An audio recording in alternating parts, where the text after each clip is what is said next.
जय हिंद दोस्तों, वंदे मातरम, भारत माता की जय।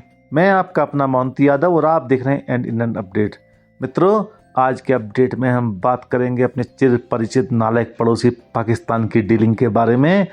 किस तरह से हमारे हुक्मरानों ने पाकिस्तान को डील किया है और उस डीलिंग में पिछले 70 सालों में अंतर क्या आया है। पहले प्राइम मिनिस्टर पंडित नेहरू से लेकर के वर्तमान प्राइम मिनिस्टर नरेंद्र मोदी तक डीलिंग में क्या अंतर आया है, इस सब के बारे में मैं आपसे इस वीडियो में बात करूंगा। अब ये तो आप जानते ही हैं, अपने जन्म के साथ ही ये हमारा सिरदर्द बन गया था और आज तक बना हुआ है। हमारे और पाकिस्तान के रिश्ते उतने ही पुराने हैं जितनी कि पाकिस्तान की उम्र। इन सब चीज़ों के बारे में आज मैं बात करूंगा मित्रों। और बात आगे बढ़ाने से पहले मैं आपसे अनुरोध करता हूं कि आप वीडियो को पूरा देखें और लाइक सब्सक्राइब में कमी ना छोड़ें। खैर मित्रों, अब शुरू करते हैं आज का वीडियो। अब पाकिस्तान का जन्म तो आप जानते ही 14 अगस्त 1947 को हुआ था और 15 अगस्त 1947 को हमें आज़ादी प्राप्त हुई थी। दोस्तों, पाकिस्तान की नींव लाखों भारतीयों के खून और हजारों महिलाओं के बलात्कार के ऊपर रखी हुई है और एक आम भारतीय कभी इस चीज़ को भुला ही नहीं पाया। और अगर भुला भी देते ना तो पाकिस्तान ने दुश्मनों वाला वो रवैया रखा, हम कभी भूल ही नहीं सके। और या कहें, उसने उस दौर को हमें कभी भूलने ही नहीं दिया। उसने चाहे सीमा पर हमारे जवानों का खून बहाना हो या देश के अंदर घुस कर के सिविलियंस को मारना हो, कोई कमी नहीं छोड़ी है। जब उसकी सेना में दम नहीं बचाना तो आतंकवादियों के दम पे कत्ले आम मचाना शुरू कर दिया। और हमारी सरकारें लगातार पाकिस्तान को बहलाती रहीं, पुचकारती रहीं, समझाती रहीं, एक तरह से उसकी जिद को भी पूरा करती रहीं, लेकिन उसमें कोई अंतर नहीं आया। पाकिस्तान अपनी हरकतों से कभी बाज नहीं आया। दोस्तों, हमारे हुक्मरानों का मन धीमे धीमे पाकिस्तान के प्रति बदला। शुरू करते हैं मित्रों पंडित नेहरू से।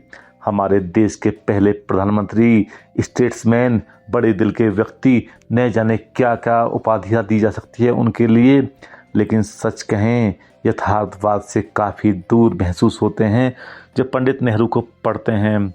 1947 में देश आज़ाद हुआ, 48 में कश्मीर का हम 1/3 हिस्सा पाकिस्तान को खो बैठे और उसके 10 साल बाद 1957 में 15 अगस्त को लाल किले के प्राचीर से हमारे प्रथम प्रधानमंत्री कहते हैं, पाकिस्तान हमारा पड़ोसी है जो हमारा हिस्सा है, हमारे और दिल और बाहों का हिस्सा है। हम उससे लड़ाई की सोच भी नहीं सकते, या कैसे सोच सकते हैं। यह खुद को ही नुकसान पहुंचाने जैसा होगा। और अगर वे यानी कि पाकिस्तान आक्रामक होते हैं तो वह अपना नुकसान करेंगे। भारत और पाकिस्तान के बीच एक विचित्र संबंध है, अजीब रिश्ता है जहां दुख और गुस्सा तो है, पर आखिरकार वो संबंध इतना गहरा और हजारों वर्षों का है, कानून उसे मिटा नहीं सकता। और अगर भारत का कुछ नुकसान पहुंचता है तो निश्चित तौर पर यह पाकिस्तान को भी हानि पहुंचाएगा। अब मित्रों, इस तरह की बातें तो इस धरती का कोई मानव नहीं कर सकता। इस तरह की बातें करने के लिए महामानव चाहिए और शायद पंडित नेहरू महामानव थे जो इस लेवल की बातें कर पाते थे। वो तो शुक्र है भगवान का, सरदार वल्लभ भाई पटेल थे जिन्होंने हमें आज का भारत दे दिया था बना करके, क्योंकि ऐसे महामानव तो पता नहीं क्या करते, भारत आज की परिस्थिति में होता भी या नहीं होता। खैर मित्रों, समय बदला, 1971 आ गया और पंडित नेहरू के बाद में उनकी बेटी श्रीमती इंदिरा गांधी शासन में थी और थोड़ा सा चेंज आ चुका था पॉलिसीज में। इंदिरा जी के एग्रेसिव रवैये और पाकिस्तान के अत्याचारों के चलते 1971 का वॉर हुआ और पाकिस्तान के 2 टुकड़े कर दिए गए। लेकिन तब भी हम इतने ज़्यादा दयालु हो गए थे कि उसकी थोड़ी सी खुशामद पर ही हमने 93,000 युद्धबंदी पाकिस्तान को वापस कर दिए और कश्मीर समस्या को भी नहीं सुलझाया। कश्मीर समस्या जस की तस बनी रही। पाकिस्तान समझ गया भारत को युद्ध के मैदान में नहीं हरा पाएगा, इसलिए उसने एक तरह से प्रॉक्सी वॉर का यूज किया, आतंकवाद को सपोर्ट किया, आतंकवादी को कश्मीर में इंडक्ट किया और रिजल्ट आया, लाखों कश्मीरों हिंदुओं को अपने घर से बेदखल कर दिया गया।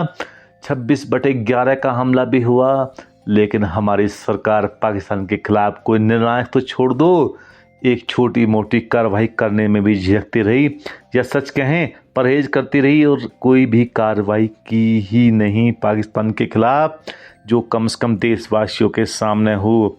उसके बाद समय आता है 2014 का, और 2014 के बाद में इस देश में यानी कि भारतवर्ष में एक व्यक्ति आता है, प्रधानमंत्री नरेंद्र मोदी, जिसका विजन पहले के मुकाबले थोड़ा अलग था, और समय के साथ ही उन्होंने क्लियर कर दिया कि उनकी पॉलिसी प्रतिशोध की होने वाली है, प्रतिरोध की होने वाली है।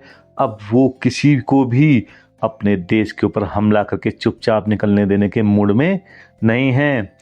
और इसी के चलते 2016 में प्राइम मिनिस्टर का एक बयान आता है कि खून और पानी साथ साथ नहीं बह सकते। जी हाँ मित्रों, खून और पानी साथ साथ नहीं बह सकते। पंडित नेहरू ने 1960 में एक संधि की थी पाकिस्तान के साथ में, जिसमें हमारी नदियों का 80% पानी पाकिस्तान को दे दिया गया था। नदियां हमारी वह हमारे यहाँ से रही हैं, और यूज कर रहा है उसका पानी पाकिस्तान। हमारे देश में किसानों को पानी नहीं मिल रहा है, और हम पाकिस्तान के प्रति इतने दयालु बने हुए हैं कि 48 की लड़ाई में 1/3 कश्मीर खो दिया, 65 की लड़ाई लड़ रही, अपने जवानों का खून बहा लिया, 71 में भी कोई खास हासिल नहीं कर पाया अपने लिए, 99 में कारगिल में हमने अच्छा खासा धोखा खाया, जवानों की लाशों का पिरामिड बनाकर हमने कारगिल जीता था मित्रों। उसके बावजूद इंडस वाटर ट्रीटी चलती रही, और खून और पानी साथ साथ बहता रहा। लेकिन प्राइम मिनिस्टर नरेंद्र मोदी ने क्लियर कर दिया कि खून और पानी अब साथ साथ नहीं बह सकता। अब इंडस वाटर ट्रीटी को कैंसिल कर दिया गया है, और पूरा प्लान किया जा रहा है उस पानी को भारतीयों के लिए यूज करने का। इसके साथ साथ प्राइम मिनिस्टर ने क्लियर कर दिया कि अब परमाणु ब्लैकमेल और नहीं चलेगा, बिल्कुल भी नहीं चलेगा। जो परमाणु ब्लैकमेल लंबे समय से चला आ रहा है ना, अब वो ब्लैकमेल बिल्कुल भी नहीं सह जाएगा। अगर दुश्मन आगे भी हरकतें करता है ना, तो हमारी सेना तय करेगी, सेना की शर्तों पर, सेना के समय पर, जो उस समय होगा सेना जो तौर तरीके तय करेगी, सेना अपने लक्ष्य को हासिल करेगी और दुश्मन को ठिकाने लगा देगी। ऑपरेशन सिंदूर उसी की अभिव्यक्ति है। और टेक्नोलॉजी के मामले में दोस्तों समझ लो, 2019 में हमें अपने एयरक्राफ्ट पाकिस्तान के अंदर घुसाने पड़े थे। उससे पहले सर्जिकल स्ट्राइक में अपनी सेना भेजनी पड़ी थी।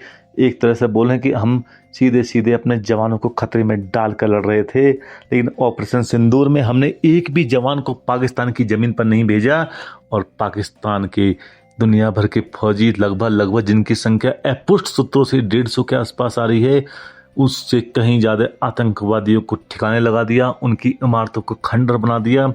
ऑपरेशन सिंदूर ने बता दिया टेक्नोलॉजिकल भारत कहाँ स्टैंड करता है। मित्रों, यह सब बदला है एक नए भारत में।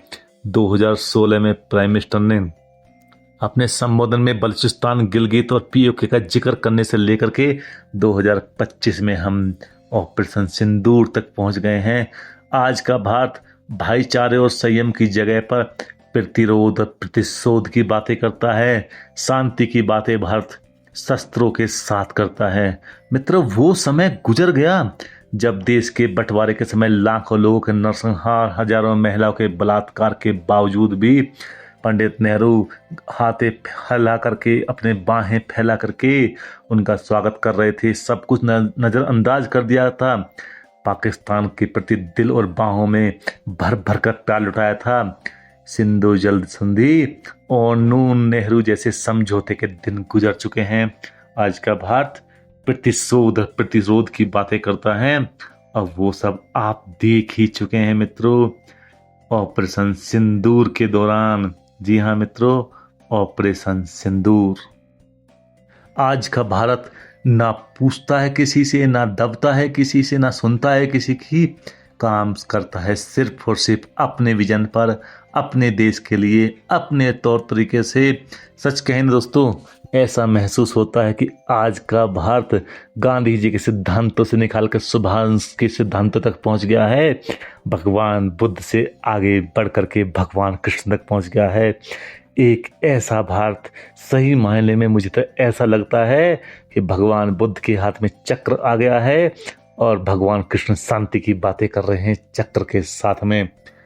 जी हाँ मित्रों, बताने के लिए और भी बहुत कुछ है, लेकिन वीडियो कुछ ज़्यादा ही लंबा हो रहा है, इसलिए आपसे अनुरोध है आप इस वीडियो को लाइक करें, चैनल को सब्सक्राइब करें और कमेंट सेक्शन में अपने प्रतिक्रिया जरूर दें।